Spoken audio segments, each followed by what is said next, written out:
Hello दोस्तों, welcome back to my YouTube channel XYZ movies explainer creation में। दोस्तों आज हम लोग एक्सप्लेन करने वाले हैं जुरासिक पार्क मूवी को। ये जुरासिक पार्क मूवी का सेकंड पार्ट है। इसके टोटल 7 पार्ट हैं, तो एक एक करके मैं सभी को अपने चैनल में एक्सप्लेन करूंगा, तो उन्हें देखने के लिए मेरे चैनल को सब्सक्राइब कर लीजिएगा। तो चलिए शुरू करते हैं। कहानी शुरू होती है फर्स्ट पार्ट के 4 साल बाद। एक ब्रिटिश फैमिली को दिखाया जाता है जो वेकेशन के लिए एक आइलैंड पर आ जाते हैं, पर उन्हें इस बात का बिल्कुल भी अंदेशा नहीं होता कि वह ऐसे आइलैंड पर है जो डायनासोर से भरा पड़ा है। वहाँ उनकी बेटी पर कुछ डायनासोर अटैक कर देते हैं। डॉक्टर हैमंड को जब यह बात पता चलती है तो वो मलकॉम को एक मीट के लिए बुलवाते हैं। वहाँ उसे यह पता चलता है कि हैमंड के कंपनी इंजन को उनका नेफ्यू पीटर ऑपरेट कर रहा है। उस कंपनी को बैंकरप्ट होने से बचाने के लिए पीटर चाहता है कि वहाँ मौजूद डायनासोर को एक सेफ नेशनल हैबिटेट में लाया जाए, जिसके लिए वह मलकॉम की मदद चाहता है, पर मलकॉम इस बात से साफ मना कर देता है। तभी हैमंड एक बात का खुलासा करते हैं कि उस आइलैंड पर मलकॉम की गर्लफ्रेंड सारा ऑलरेडी पहुंच चुकी है। सारा एक पैलियोंटोलॉजिस्ट है। ऐसे में सिर्फ सारा को वापस लाने के लिए मलकॉम उस आइलैंड पर जाने के लिए तैयार हो जाता है। उसके साथ एक इंजीनियर एडी और फिल्म डॉक्यूमेंटेरियन निक भी आइलैंड पर पहुंचते हैं। वहां पहुंचते ही वह देखते हैं कि सारा पर एक डायनासोर अटैक कर रहा है, पर किसी तरह वह अपने आप को बचते बचाते एक ट्रंक में छुपा लेती है। इस हादसे के बाद मलकॉम उसे वापस चलने को बोलता है, पर सारा उसकी बात नहीं मानती। इसी बीच हम देखते हैं कि मलकॉम से छुपकर उसकी बेटी कैली भी वहाँ उसके साथ उस आइलैंड पर आ चुकी है। वो वापस जाने के लिए डिसाइड करता है, पर इससे पहले कि वह कुछ कर पाता, वह देखते हैं कि एक और टीम आइलैंड पर आ गई है।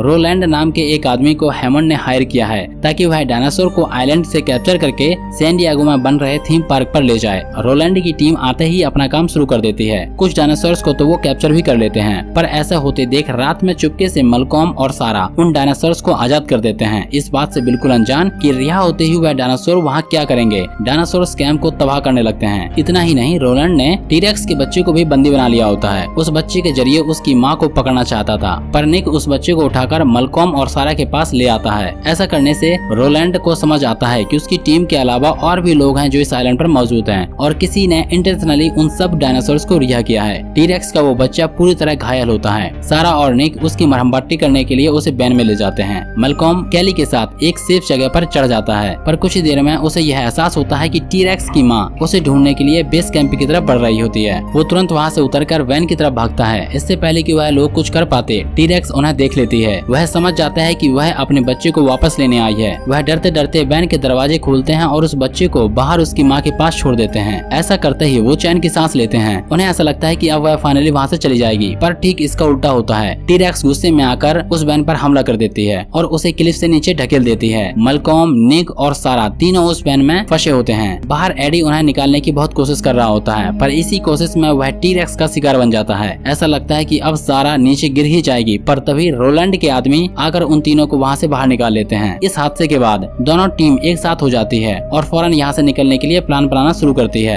रात को जब टेंट में सब सो रहे होते हैं, तब वहाँ अचानक टीरेक्स वापस आ जाती है और सारा के टेंट पर हमला कर देती है। कुछ लोग इसमें मारे भी जाते हैं। वहाँ भगदड़ मच जाती है और सब लोग इधर उधर भागने लगते हैं। वहाँ हम देखते हैं कि उस जगह एक और टीरेक्स मौजूद है, जिसे बड़ी चालाकी से रोलैंड इंजेक्ट कर बेहोश कर देता है। दूसरी तरफ मलकॉम, निक, सारा और कैली टीरेक्स से तो बचकर भाग निकलते हैं, पर उनके पीछे कुछ वेलोसिरैप्टर पड़ जाते हैं। निक किसी तरह इंजन के बेस कैंप के कंट्रोल रूम तक पहुंचता है और फाइनली बाहर से मदद बुलवा लेता है। वेलोसिरैप्टर से बचते बचते वह सब एक हेलीकॉप्टर तक पहुंच जाते हैं। वहां से निकल ही रहे होते हैं और वह देखते हैं कि रोलैंड ने एक टीरेक्स को कैप्चर कर लिया है, जिसे अब वह सैन डिएगो में ले जाएगा। शहर पहुंचते ही मलकॉम और सारा पीटर को रोकने समझाने की कोशिश करते हैं कि जिस शिप से टीरेक्स को आप ला रहे हो उसे वापस भेज दो, पर इससे पहले कि वह कुछ कर पाते, वह शिप पोर्ट तोड़ते हुए अंदर आ जाती है। उस शिप में बेहोश टीरेक्स पर सैट्रिक्स का कुछ खास असर नहीं हुआ होता और इसलिए होश में आते ही उसने शिप में मौजूद सभी लोगों को मार दिया था, और अब वह टीरेक्स शिप से निकलकर शहर पर हमला करने निकल पड़ती है।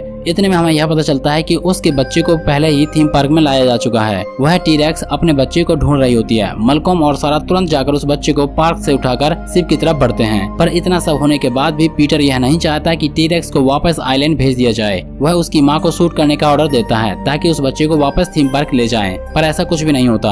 अपने बच्चे को देख वह टीरेक्स शिप की तरफ बढ़ती है। मलकॉम और सारा तुरंत वहाँ से बाहर निकलते हैं, पर पीटर बच्चे को वापस लाने के लिए शिप के अंदर चला जाता है। ऐसा होते ही टीरेक्स पीटर को मार गिरा आती है। मैल्कॉम तुरंत शिप को लॉक कर वापस आइलैंड पर भेज देते हैं। अगले दिन हम न्यूज में देखते हैं कि उस शिप को वापस दोबारा भेजा जा रहा है। साथ ही एक इंटरव्यू में जॉन हैमंड यह खुलासा करते हैं कि अमेरिका और कोस्टा रिकन गवर्नमेंट ने उस आइलैंड को अब नेचुरल प्रिजर्व डिक्लेयर कर दिया है और यह फिल्म यहाँ पर एंड हो जाती है। तो दोस्तों इसकी कहानी हम लोग देखेंगे इसके जुरासिक पार्ट 3 में, जिसका लिंक आपको इस वीडियो के डिस्क्रिप्शन में मिल जाएगा और इसके टोटल 7 पार्ट्स हैं। तो आप मेरे चैनल को सब्सक्राइब कर लीजिएगा, मैं सभी का एक्सप्लेनेशन आपको बनाऊंगा तो यहाँ पर आप सुन सकते हैं। तो दोस्तों आपको ये वीडियो कैसा लगा मुझे कमेंट बॉक्स में बता सकते हो। वीडियो अच्छा लगा तो वीडियो को लाइक और चैनल को सब्सक्राइब कर लीजिएगा। Thank you.